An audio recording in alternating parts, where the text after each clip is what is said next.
भारतात असताना मी कधी एक छोटंसं झाडही लावलं नसेल, पण इथे आल्यापासून मला हा एक नवीनच छंद लागलेला आहे. तो म्हणजे अनिकेत मुळे. त्यांना गार्डनिंग करायला खूप आवडतं. आम्ही इथे येऊन 8 वर्ष झाली. त्यापैकी आम्ही 4.5 वर्ष रेंटनी राहायचो. तिथे पण ते छोट्याशा बाल्कनीत या सगळ्या भाज्या लावून घ्यायचे.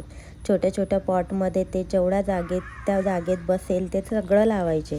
त्यापैकी कोथिंबीर, टोमॅटो, मिरची, त्यानंतर सगळ्या पालेभाज्या, मेथी, पालक हे सगळं बाल्कनीत ते लावायचेत आणि त्यांच्याबरोबर मी पण त्यांना हेल्प करायचे.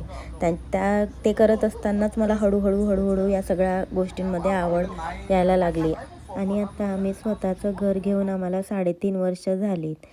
तर आता इथे तर आम्हाला मोठ्या स्केलवर असं गार्डनिंग करायला मिळतं आणि आता आम्ही दरवर्षी नवीन काहीतरी ट्राय करतो. तर यावर्षी आम्ही कलिंगड, त्यानंतर मका हे आम्ही पहिल्यांदाच लावलेलं आहे. आणि इथे हे 6 महिनेच असतात जेव्हा वेदर खूप चांगलं असतं. 6 महिन्यापैकी 2 महिने तर जरा गारच असतं, तेव्हा पण काही करता येत नाही. ते म्हणजे एप्रिल आणि मे हे 2 महिने पण जरा गारच असतं.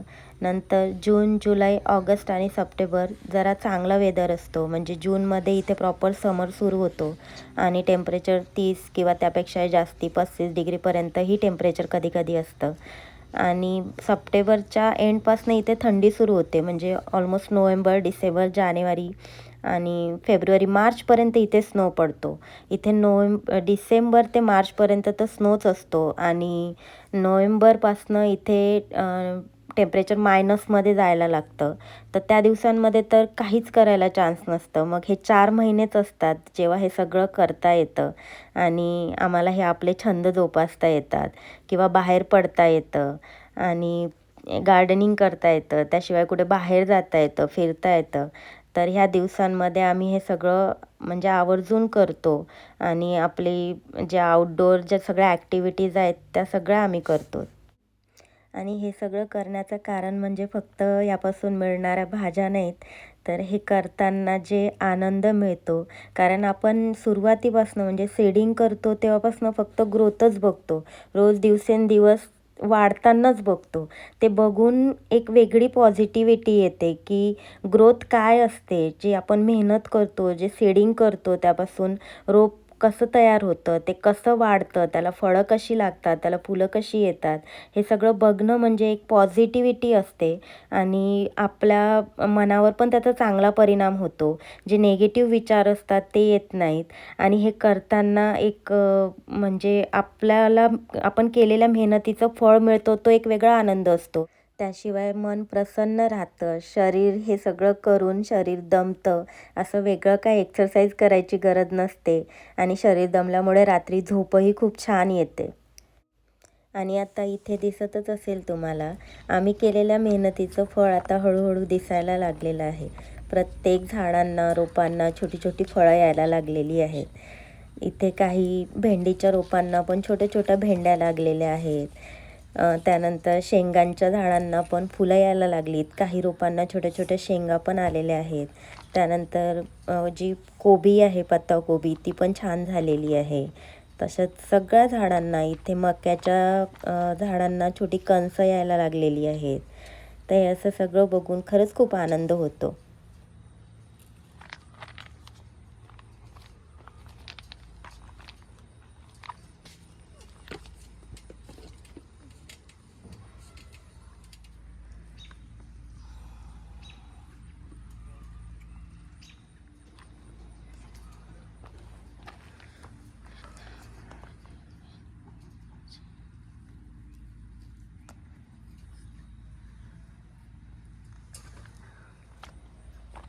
आणि इथे पाठीमागे अनिकेत कॅटल पॅनलचं पण काम करत आहेत.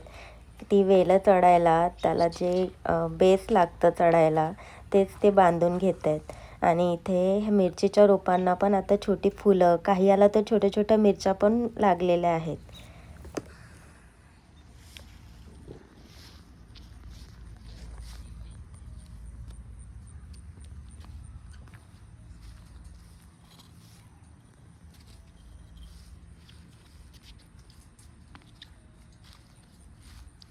आणि इथे समोर दिसत असेल लसूण जे आहे ते आता पिवळं पडायला लागलेलं आहे. हे मी ऑलमोस्ट 3-4दा हार्वेस्ट केलेलं आहे. ते मी स्टोअर केलेलं आहे फ्रीजरमध्ये आणि आता हे मी असं सुकायला ठेवणार आहे. हे जेव्हा सुकेल ऑलमोस्ट 1 महिना लागेल त्याला सुकायला आणि ते सुकलं की मी त्याच्या आतली जी गाठ तयार होते लसणाची ते काढून घेणार आहे. आणि इथे आता हे जे मुळ्याचं दिसतं याला पण माझं यावर्षी जे फेल झालं आहे ते म्हणजे फक्त मुळ्याला खाली मुळा आलेला नाही आहे. 1 महिन्याच्या वरती झालं आहे याला. पानं 3-4दा माझी काढून झाली. त्यानंतर आता याला शेंगा आणि फुलं यायला लागलेली आहेत. आणि हे जे बाजूला दिसतं हे पालक आहे. पालकाला पण बिया यायला लागलेल्या आहेत. आणि इथे आता मुळ्याचं मी आज काढून घेणार आहे कारण मुळ्याला मुळा आलेला नाही आहे. बहुतेक ते बी खूप जुनं असल्यामुळे मुळ्याची जे आतलं जे हे असतं मुळा त्याची ग्रोथ व्यवस्थित झालेली नाही आहे आणि आता ते ऑलमोस्ट 1 महिन्याच्या वर झालेलं आहे. तर ते काही मोठं होणार नाही आहे. त्यामुळे मी हे क्लीन करून टाकणार आहे आणि याच्या जागी दुसरी पालेभाजी म्हणजे मेथी आणि पालक परत सीड टाकणार आहे. तर आता मी तेच करणार आहे. इथे मी तुम्हाला दाखवते की या मुळ्याची व्यवस्थित ग्रोथ झालेली नाही. असे छोटे छोटेच तयार झालेले आहेत. ते जास्ती मोठ्या साईजचे झाले नाही आहेत आणि याची जेवढी पानं काढायची होती तेवढी मी काढलेली आहे. आता पानं पण ही खराब व्हायला लागलीत आणि याला शेंगा आणि फुलं यायला लागली की आता पानं पण येणार नाहीत. तसेच त्याच्या साईडला जी पालक आहे त्याला पण सेम तसंच झालेलं आहे. त्याला बिया यायला लागल्यात आणि याची पण मी 2-3दा पालकची पण 2-3दा हार्वेस्टिंग करून झालेली आहे.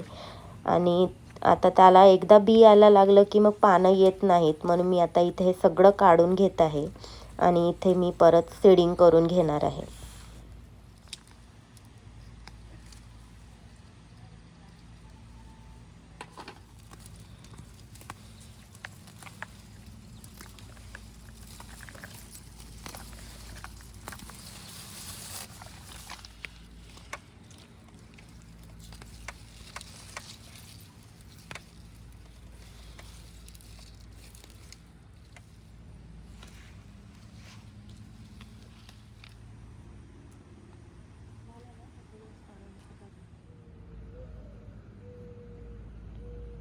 इथे दिसत असेल याला असं बिया आलेलं पालकाला आणि याची जी पानं जी निघत आहेत खालची ती मी काढून घेणार आहे आणि बाकीचं सगळं फेकून देणार आहे काढून आणि इथे नवीन सीड टाकणार आहे. त्यासाठी मी हे सगळं क्लीन करते आधी.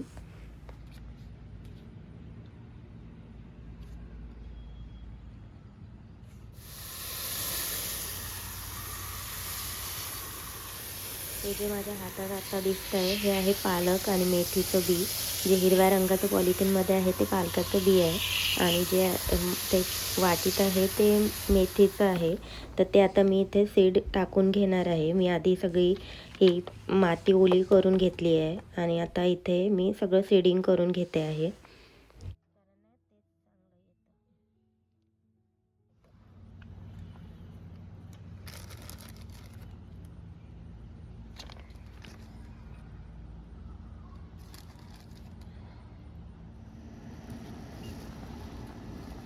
आणि हे जे आता इथे दिसतं आहे पॉटमध्ये, जे मी पॉटमध्ये पण भाज्या लावलेल्या होत्या त्या पण आता 2-3दा काढून झालेल्या आहेत. सगळं पालक, मेथी वगैरे. तर ते पण आज मी सगळं क्लीन करून घेणार आहे कारण इथे पण हे दिसत असेल सगळं बी आलेलं आहे. तर हे पण आता मी सोबतच सगळं क्लीन करून यात पण मी सीडिंग करून घेणार आहे. आणि इथे दिसत असेल जे मी पॉटमध्ये चेरी टोमॅटो आणि काही दुसरा एक रोमा टोमॅटो लावलेला होता. तर ते पण खूप छान आलेलं आहे. इथे छोटे हे बोराच्या साईजचे जे टोमॅटो दिसत आहेत ते चेरी टोमॅटो आहे. आणि ते वांग्याच्या रोपांना पण पॉटमधल्या आता काही याला फुलं आलेली आहेत, काही याला छोटी छोटी वांगी पण लागलेली आहेत. हे रोमा टोमॅटोचं आहे, याला पण टोमॅटो लागलेली आहेत.